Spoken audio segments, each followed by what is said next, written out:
Hello बच्चों। आप सब कैसे हैं? आशा करता हूँ आप सब अच्छे ही होंगे। जैसे कि मैंने पिछले वीडियो में आपको बताया, एक से क्वेश्चन नंबर 3 तक आपको मैंने बताया चैप्टर ये 1 का। ठीक है, अध्याय 1 का मैंने 1, 2 और 3 नंबर बता दिया। अब इस वीडियो में मैं क्वेश्चन नंबर 4 से बताने जा रहा हूँ। जैसे कि चौथा क्वेश्चन है आपका, निम्न पर अपने शब्दों में एक एक पैराग्राफ लिखिए। तो पहला है, इसका टॉपिक है क नंबर, मिट्टी तैयार करना। इस पे आपको उल्लेख करना है। ख नंबर है बुआई, इस पे भी आपको उल्लेख करना है। ग नंबर में निराई है, इसमें भी आपको उल्लेख करना है। और घ नंबर में थ्रेसिंग, इसके बारे में भी आपको लिखना है। ठीक है, तो जैसे कि पहला नंबर यहाँ है मिट्टी तैयार करना, तो क नंबर में आपका मिट्टी तैयार करना पे है, जो फसल उगाने से पहले मिट्टी तैयार करना पहला कदम है। ये तो आप सभी जानते हैं। कृषि में सबसे महत्वपूर्ण कार्यों में से एक मिट्टी को पलटना और इसे ढीला करना है। इससे जड़ें मिट्टी में गहराई तक प्रवेश कर सकती है।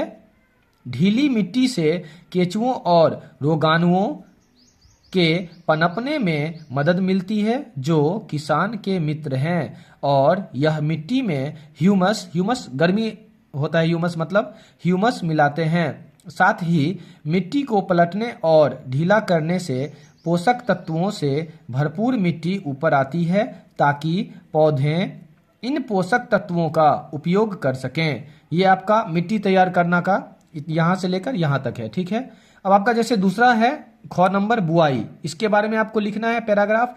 तो जैसे बुआई ख नंबर है, तो बुआई फसल उत्पादन का सबसे महत्वपूर्ण हिस्सा है। ठीक है, बुआई से पहले गुणवत्ता वाले बीज चुने जाते हैं।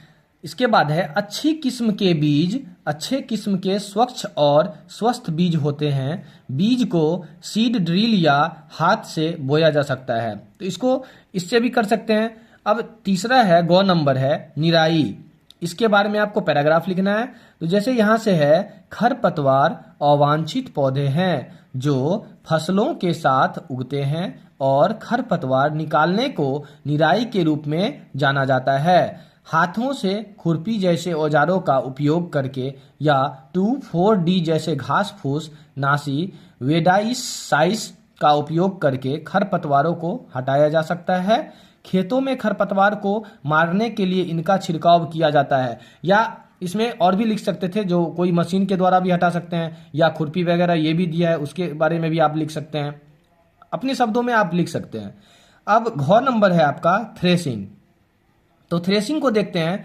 पुआलों से अनाज को अलग करने की प्रक्रिया को थ्रेसिंग कहा जाता है। इसे कंबाइन नामक मशीन की सहायता से किया जाता है, जो वास्तव में एक हार्वेस्टर और थ्रेशर का संयोजन है। ये आपका पैराग्राफ जो था, 4 क्वेश्चन था, इसमें चारों को उल्लेख मैंने कर दिया। अब जैसे आपका 5वां क्वेश्चन हम देखते हैं, इसमें है स्पष्ट कीजिए कि उर्वरक खाद से किस प्रकार भिन्न है। जैसे कि आपने देखा, उर्वरक खाद से किस प्रकार भिन्न है, ये आपका 5वां नंबर क्वेश्चन था। तो आप अब यहाँ पे देखिए, उर्वरक और खाद दोनों लिखा हुआ है। अब इसके बारे में देखेंगे। अब जैसे उर्वरक में देखिए, उर्वरक एक अकार्बनिक नमक है। ठीक है, तो इसमें क्या आ जाएगा, खाद एक प्राकृतिक, जिसे गोबर, मानव का अपघटन अपशिष्ट और पौधों के अवशेषों खाद खेतों में तैयार की जाती है। इसमें देखिए, उर्वरक कारखानों में तैयार किया जाता है, ये तो आप जानते हैं। इसमें है खाद खेतों को मिट्टी में भारी तादाद में ह्यूमस प्रदान करता है। अब इसमें देखना है, इसमें दिया हुआ है उर्वरक में, उर्वरक मिट्टी को ह्यूमस प्रदान करती है। ठीक है, या करता है, आप लिख सकते हैं। इसमें है उर्वरक पौधों में बहुत समृद्ध पोषक तत्व प्रदान करता है, जैसे नाइट्रोजन, फास्फोरस और पोटासियम। और यहाँ पे है खाद में अपेक्षाकृत कम पोषक तत्व होते हैं। ये आपका क्या था, उर्वरक और खाद में अंतर था। आपने दोनों का अंतर देख लिया। अब जैसे 6ठा नंबर आपका क्वेश्चन है, सिंचाई किसे कहते हैं। ठीक है, और इसमें दिया है जल संरक्षित करने वाली सिंचाई की 2 विधियों का वर्णन कीजिए। तो आपको वर्णन करने के लिए यहाँ पे बोला जा रहा है। तो आप अब उत्तर में देखेंगे, जो विभिन्न अंतरालों पर फसलों को पानी की आपूर्ति को सिंचाई कहा जाता है। सिंचाई की दो विधियां जो पानी का संरक्षण करती है वो आपका इस प्रकार है। अब आपका यहां है छिड़काव प्रणाली, ठीक है। तो इसमें देखते हैं, इस विधि के तहत लंबवत पाइप शीर्ष पर नोजल को घुमाते हुए नियमित अंतराल पर मुख्य पाइप लाइन से जुड़ जाते हैं, ठीक है। जब एक पंप की मदद से पानी को मुख्य पाइप के माध्यम से बहने दिया जाता है, यह घूर्णन नलिका से बच जाता है, छिड़का जाता है जैसे कि बारिश हो रही है, ठीक है। अब जैसे दूसरा इसका है ड्रिप प्रणाली, तो इस प्रणाली में पानी पौधों के जड़ों में एक एक बूंद करके पहुंचता है, ठीक है। यह फलों के पौधों, बगीचों और पेड़ों को पानी देने की सबसे अच्छी तकनीक है, ठीक है। आगे है, पानी बिल्कुल भी व्यर्थ नहीं जाता है। यह उन क्षेत्रों में एक वरदान है जहां पानी की उपलब्धता खराब है, ठीक है। अब आपका 7वां क्वेश्चन है, यदि गेहूं को खरीफ ऋतु में उगाया जाए तो क्या होगा, चर्चा कीजिए, ठीक है। तो आपका उत्तर है इसमें, गेहूं रबी की फसल है, ठीक है। इसलिए इसे ठीक से बढ़ने के लिए ठंडी जलवायु परिस्थितियां की आवश्यकता होती है, ठीक है। अब आगे है, यदि इसे खरीफ मौसम में बोया जाता है तो खरीफ मौसम में अत्यधिक बारिश के कारण यह विकसित नहीं होगा या नष्ट हो सकता है, ठीक है। आप समझ गए 7वां नंबर क्वेश्चन का उत्तर। अब 8वां नंबर आपका है, खेत में लगातार फसल उगाने से मिट्टी पर क्या प्रभाव पड़ता है, व्याख्या कीजिए। इसमें भी आपको स्पष्ट करने के लिए बोल रहा है। तो यहाँ पे देखिए उत्तर में दिया है, जो मिट्टी फसल को खनिज पोषक तत्वों की आपूर्ति करती है। ये पोषक तत्व पौधों की वृद्धि के लिए आवश्यक है। एक ही खेत में फसलों के लगातार उगाने से मिट्टी कुछ पोषक तत्व में खराब हो जाती है, ठीक है। इससे मिट्टी अनुपजाऊ हो जाती है और फिर पोषक तत्वों के साथ मिट्टी को फिर से भरने के लिए किसानों को मिट्टी में खाद जोड़ने की आवश्यकता होती है। ये आपका स्पष्ट हो गया 8वां नंबर का, ठीक है। अब हम 9वां नंबर क्वेश्चन देखते हैं। इसमें है आपका खरपतवार क्या है, ठीक है, और हम उनका नियंत्रण कैसे कर सकते हैं। तो अवांछनीय, इसका उत्तर जो है आप देख सकते हैं यहाँ पे दिया है, जो लिखा हुआ है फिर भी मैं बता दे रहा हूं आपको। अवांछनीय पौधे फसल के साथ साथ प्राकृतिक रूप से उग सकते हैं जिन्हें खरपतवार कहा जाता है। खरपतवार निकालने और उनकी वृद्धि को नियंत्रण करने के लिए कई तरीके हैं, ये तो आप सभी जानते हैं। जैसे कि कोई फसल उपजाया जाता है तो उसमें खरपतवार, जब फसल काटने के बाद खरपतवार तो उसमें रह ही जाता है। तो खरपतवार को समय समय पर जमीन के करीब उखाड़ कर या काट कर हटाया जा सकता है। यह एक खुरपी की मदद से भी किया जा सकता है या आप हाथ से भी उसको निकाल सकते हैं, लेकिन खुरपी से आसानी होगा आपको निकालने में।